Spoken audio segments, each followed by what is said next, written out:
සුදුදයක් තියෙන video playback එක හදාගන්න මේක දැන් මේක උඩට මම අත්‍තරම ඇඩ් කරන් තියෙන ලුමා කීවි නොයිස් ඒ වගේ ඉෆෙක්ට්ස් ටික ඇඩ් කරලා තියෙන්නේ සිමියුලේට් කරන්න මේ ලැග් එක මේ ඒ ඇඩ් ඉෆෙක්ට්ස් බර වැඩි නිසා තමයි මේ ප්‍රශ්නේ එන්නේ දැන් නම් ඒ වගේ ප්‍රශ්නයක් ඇතිලා තියෙනවා වල ගන්න තියෙන ඉස්සල්ලාම යන්න ඕනේ මෙතන තියෙනවා ප්ලේබැක් රෙසලූෂන් ඩ්‍රොප් ඩවුන් මේක දැනට ෆුල් තියෙන කියන්නේ මේ වින්ඩෝ එකෙන් ප්ලේබැක් එක අපිට ප්‍රිවිව් කරන්නේ ෆුල් රෙසලූෂන් වල ඒක අපි එක්ක බාගෙන නැත්තම් කාලට දාගන්න ඕනේ. කාලට දාගන්න එක හොඳ වැඩි. කළා සේව් ගැහුවා.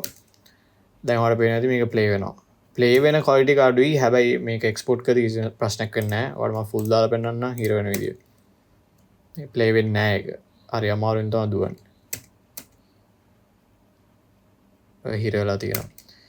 මේක කාට වලට දාගන්න නැත්තම් කාලට දාගන්නවා. තව එක විදියක් තමයි මේක පේන්නේ නැති මේ බාය රතු පාටට තියෙන. ඒ කියන්නේ මේකට දරන්න අමාරුයි මේ තියෙන ඉෆෙක්ට්ස් ටිකට ඔයා ඉන් ඇන්ඩ් අවුට් පොයින්ට්ස් දාගෙන මේ තියෙන ඉෆෙක්ට්ස් ටික රෙන්ඩර් කරගන්න පුළුවන් ප්‍රී රෙන්ඩර් කරගන්න පුළුවන් ඒ කියන්නේ ඉන් දානවා මෙතන ඉන්නට ඇවිල්ලා ඕබලා ඊට පස්සේ යනවා සීක්වෙන්ස් රෙන්ඩර් ඉෆෙක්ට්ස් ඉන්ටු අවුට් කියලා